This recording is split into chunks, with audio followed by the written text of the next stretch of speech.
Welcome to our channel. Today Bible verse in Tamil.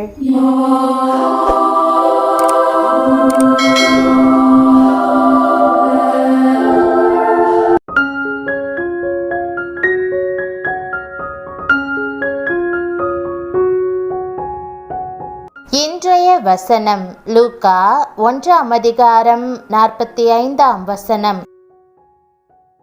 கிறிஸ்துவுக்குள் பிரியமானவர்களே, நம்முடைய ஆண்டவரும் இரட்சகருமான இயேசு கிறிஸ்துவின் வல்லமையுள்ள நாமத்தில் உங்களை வாழ்த்துகிறேன். விசுவாசித்தவளே பாக்கியவதி, கர்த்தராலே அவளுக்கு சொல்லப்பட்டவைகள் நிறைவேறும் என்ற வாக்குதத்த வசனத்தை இன்று நாம் தியானிப்போம். விசுவாசம் கேள்வியினாலே வரும், கேள்வி தேவனுடைய வசனத்தினாலே வரும் என்று வேதம் கூறுகிறது. ஒரு நபரின் நம்பிக்கை என்பது நாம் எதை யாரிடத்தில் கேட்கிறோம் என்பதை பொறுத்தது. நாம் உலகத்தாரிடம் கேட்டால் நமது நம்பிக்கை உலகத்தாரிடமும் அதன் செயலையும் பொறுத்து காணப்படும்.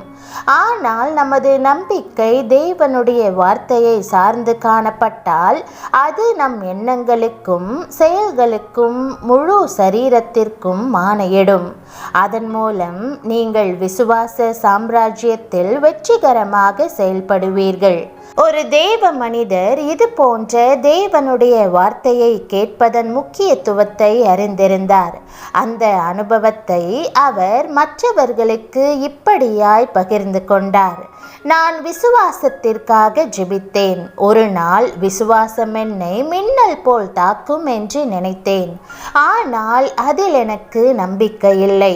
ஒரு முறை நான் ரோமர் 10 அதிகாரத்தை வாசித்து கொண்டிருக்கும் போது விசுவாசம் கேள்வியினாலே வரும், கேள்வி தேவனுடைய வசனத்தினாலே வரும் என்பதை அறிந்தேன்.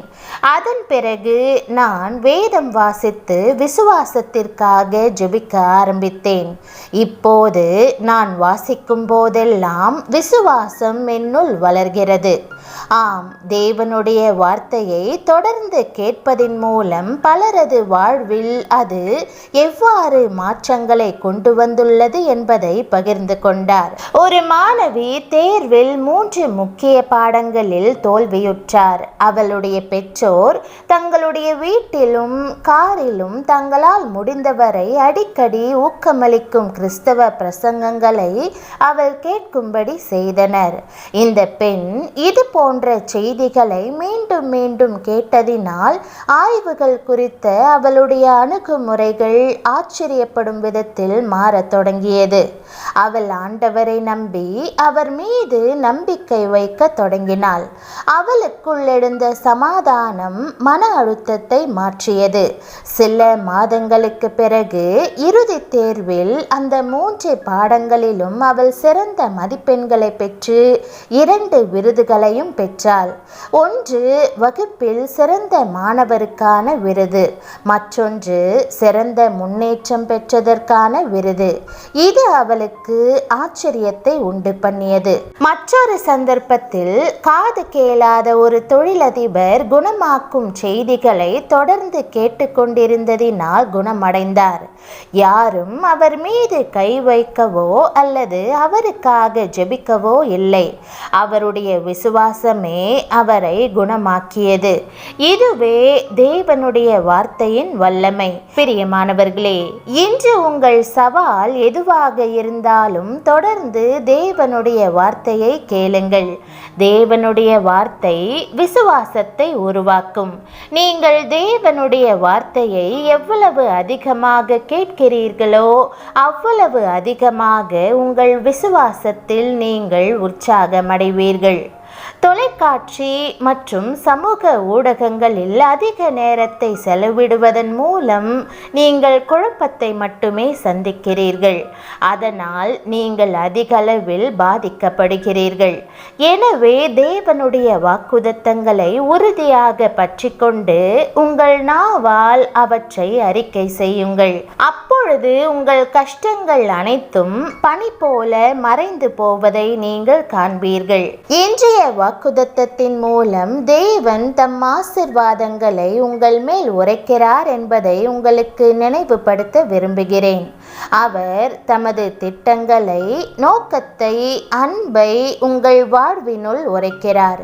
தம்முடைய வசனத்தின் மூலமாக, தீர்க்க தரிசனங்கள் மூலமாக எப்போதும் தேவன் உங்கள் இருதயத்திற்குள் பேசுகிறார். ஆனால் உங்கள் விசுவாசமே தேவனுடைய வாக்குத்தத்தங்களை செயல்பட வைக்கிறது. தேவன் உரைத்தவை நிறைவேறும் என்று நீங்கள் விசுவாசிக்கும் போது நிச்சயமாகவே ஆசீர்வதிக்கப்படுவீர்கள். நீங்கள் அடையாளங்களை உடனடியாக காணாமல் இருக்கலாம், ஆனால் தேவன் உரைத்தவை நடக்கும் என்பதை மறந்து போகாதிருங்கள். தேவன் உங்கள் வாழ்க்கையில் உரைத்தவை எல்லாம் நிறைவேறும் என்று இயேசுவின் நாமத்தில் அறிவிக்கிறேன். தேவன் இல்லாதவற்றை இருக்கிறவையாக அழைக்கிறார். மனுஷரால் கூடாதவை தேவனால் கூடும். நீங்கள் விசுவாசித்தால் தேவனுடைய மகிமையை காண்பீர்கள். சின்னவன் 1000 சிறியவன் பலத்த ஜாதியுமாவான் என்று அவர் வாக்கு பண்ணுகிறார். தேவன், நான் உன்னில் அன்பு கூறுகிறேன், நான் உன்னை ஆசிர்வதிப்பேன், உன்னை பெருக பண்ணுவேன், வர்த்திக்க பண்ணுவேன் என்று கூறுகிறார். இப்போதே அவரது ஆசிர்வாதம் உங்கள் மேல் வருகிறது. இயேசுவின் நாமத்தில் ஒரு பெருக்கம், இரட்டிப்பான ஆசிர்வாதம் வருகிறது. உங்கள் விசுவாசமே தேவனுடைய வாக்குத்தத்தங்களை செயல்பட வைக்கிறது. தேவன் உரைத்தவை நிறைவேறும் என்று நீங்கள் விசுவாசிக்கும் போது நிச்சயமாகவே ஆசீர்வதிக்கப்படுவீர்கள். தேவன் உங்களை குறித்து உரைத்தவற்றை நிறைவேற்றுவார் என்று விசுவாசிக்கும் நீங்கள் பாக்கியவானாய் இருக்கிறீர்கள். உங்கள் பெருக்கத்தின், ஆசீர்வாதத்தின் நிறைவேறுதலின் காலம் சமீபித்திருக்கிறது.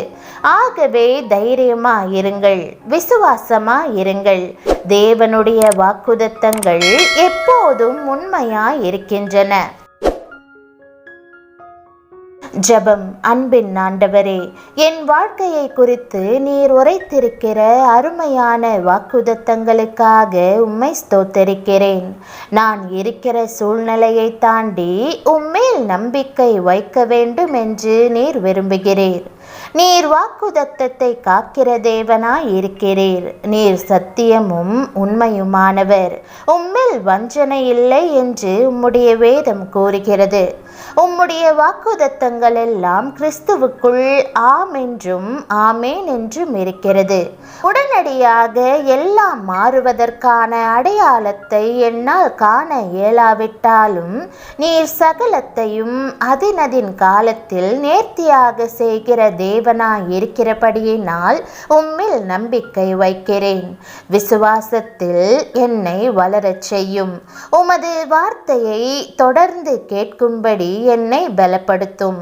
ஒவ்வொரு நாளும் விசுவாசத்தில் வளர எனக்கு உதவும். உம்மால் கூடாதது எதுவுமில்லை. தேவனால் எல்லாம் கூடும் என்பதை நான் நம்புகிறேன். என் நம்பிக்கை துளியளவும் வீண் போகாமல் காத்தருளும். விசுவாசத்தில், குறிப்பாக இக்கட்டின் பாதையில் உம்மை பற்றி கொள்வதற்கு எனக்கு உதவி செய்யும். விசுவாச பாதையில் உம்முடைய ஏற்ற நேரத்தின் மேல் நம்பிக்கை வைத்து நடப்பதால் உம்முடைய அன்பின் கரங்களிலிருந்து நான் 100 மடங்கு ஆசீர்வாதத்தை பெற்றுக்கொள்ள வேண்டும் என்று ஜெபிக்கிறேன். நீர் எப்போதும் எனக்கு நன்மையை செய்வீர் என்பதை அறிந்து உம்முடைய வாக்குத்தத்தங்களை முழுமையாக சார்ந்து கொண்டு இயேசுவின் நாமத்தில் ஜெபிக்கிறேன் நல்ல பிதாவே, ஆமேன். தேவனுடைய நாமம் மகிமைப்படுவதாக. ஆமேன்.